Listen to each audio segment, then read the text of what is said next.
I would never know.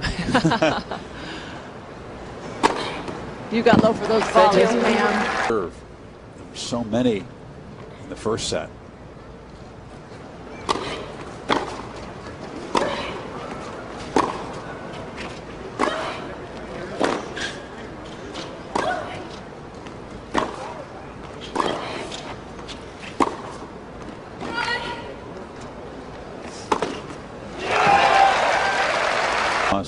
Last 5 games of the second set. And look at her great 3-set record for Kerber. 19-1 for the season.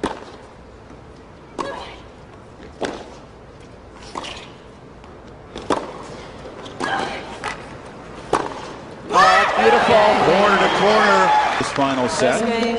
There's a recap of what's gone on so far. Well, it was all Angelique Kerber early on, mixing up her serves, producing some game, some winners, but more than anything, it was Li Na trying to do too much too soon, and the forehand let her down. A lot of unforced errors. There's that close stance to absorb the pace. Kerber did get out to an early break a couple times in the second set, but Li Na started to be more patient. I think that's the shot that turned this match around. The backhand down the line for Li Na. She was able to adjust the return to serve, get more in play, and then open up the court going into that corner. Unlike Serena, she was able to begin to read Kerber's second serve much better. She began to punish that second serve in the second set. Kerber was winning 6. Killer for Kerber, and a mental boost for Li Na.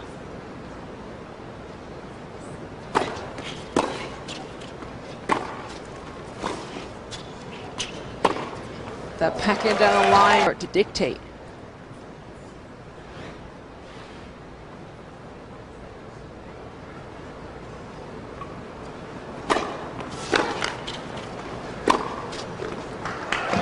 Was in a tremendous role, couldn't maintain it in the third set.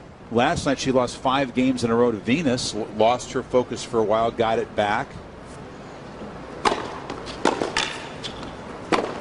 But she is feeling her composure more and more in that 8th game, a marathon 24-point game. I will remember that for a long time. If look at that turn, Pam. Was du erst als besser gemacht hast, ist, du hast ja nicht nur den Rückhand reingespielt. Weil sie weißt lieb du, wie ist. hart sie spielt? Ich weiß gar nicht mehr, was ich aus dem Ball machen soll. Ja, du musst aber den Wechsel auf ihre Vorhand hinkriegen. Das hast du erst gemacht. Das heißt, du musst deine Vorhand Longline immer wieder spielen. Und noch mal alles versuchen jetzt, ja, weil das Spiel ist noch lange nicht zu Ende. Nee, 2 Breaks. Wie oft bist du schon zurückgekommen in so einem Match? Ja, das heißt, wenn du jetzt weiterhin, wenn du dein Spiel spielst, wenn du jetzt dein Spiel spielst und nochmal richtige Attacke gibst, ja, dann ist noch alles drin. Scheißegal, hast du noch alle Möglichkeiten, das Ding zu drehen. Ja, du hast schon ganz andere Spiele gedreht mit Matchball hinten und so weiter. Ja, das heißt, glaub mal nicht und glaub daran, dass du es gewinnen hast, weil du hast sie drauf. Erst als 6-1 gespielt. Ja, weil du aber auch, habe ich geführt im zweiten. das ist egal, aber es ist wirklich so, wenn du dein Spiel spielst und auf die Vorhand spielst und selber das Spiel machst, dann kannst du die Wende schaffen, weil sie ist auch sehr, sehr müde. Ja. Auch nicht so, komm, schaffst du, aber sagt man dich jetzt. Komm, hear all that? I mean, she didn't understand it, but does she know what's going on? Oh, Li Na knows that the meltdown started after she won. Well, actually, before, in the middle of the 24-point game, when Kerber started whacking her leg. That's when it started. She cried a little bit and she's still going on. So this game points, deuces, like what, 13 minutes? It was absolutely brutal.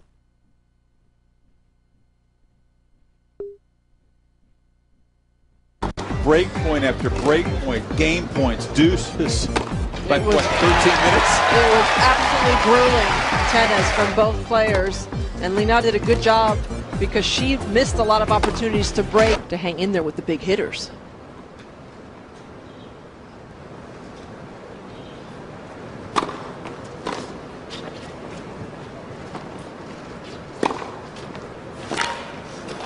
She's just as only made 2 errors in the set until that.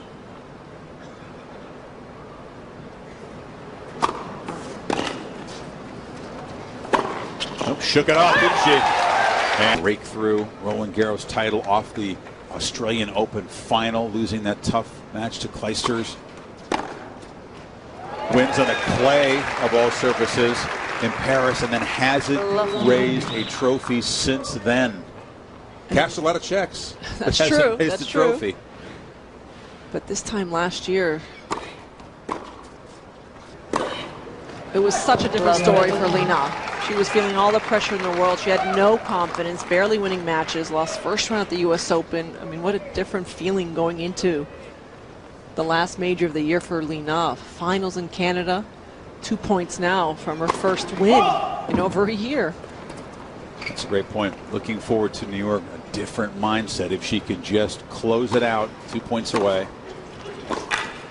And now match points.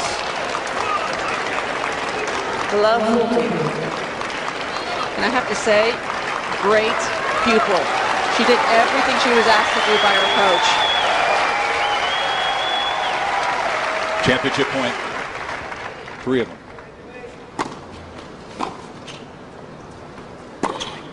Again, set match.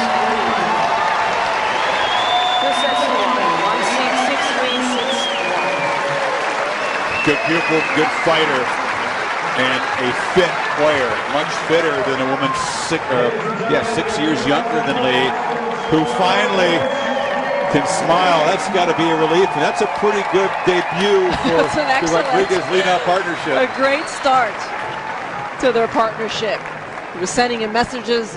Rodriguez was sending her messages last week with strategy. She gets all the way to her final, and now this week here they meet for the first time, and he gives her the strategy. He makes the corrections on the court. She's able to follow. Like you said, it's not so easy. You can listen, but then you have to execute, and she was able to execute just in time. She wins 11 of the final 12 games to take home this precious trophy. A visit with Li Na, the champion here in Cincinnati, when we come back. Dismal start for Li Na, dramatic turnaround, and a long-awaited title. She's with Pam Shriver. Thanks, Chris. Lee, how does it feel? Li Na. Sorry, I should call you Na. No, doesn't matter because my name's so short. So But what does matter is that you've won a title again for the first time since the French Open 15 months ago. How does that feel? I mean, of course, I was play final in the last week, and I was happy I can win the title again. I really miss this feeling. It seemed like, obviously, you did a lot of work on the court to change the match around, but you took great advice from your new coach, Carlos Rodriguez. Tell us about those exchanges. I mean, I think we were working pretty good. Huh? Seems to be working. Yeah, I mean, because he never gave me the pressure. Yeah, I know today I was lose easily in the first set, and he was coming in. He didn't say any negative thing. He just told me, okay, you should give yourself more time to recover. So you just try your best, just keep going. And then finally, I was happy I can win the match. A week from tomorrow, the U.S. Open, the last major of the year, begins. Getting to the finals last week, winning this week. How does this change you going into the Open? I mean, it's changing, because the last 2 years I didn't get 1 point all the Americans. So, yeah, I mean, I know I was doing well these 2 weeks, but didn't mean anything for the U.S. Open. So now for me, just like take 2 days off and then prepare, working hard again in the tennis court. Enjoy those 2 days off. You deserve it. Congratulations. Thanks so much. Chris. Pam, thank you. Yeah, for Lee, 2 days off is like a huge vacation. She is a hard worker, had to work hard today to turn this around. She says, I miss this feeling being a champion. All smiles right now. Back after this. Petra Kvitova. One more stop on the tour. What's your quick take on the U.S. Open based on what you've seen this week here in Cincinnati, Mary Jo?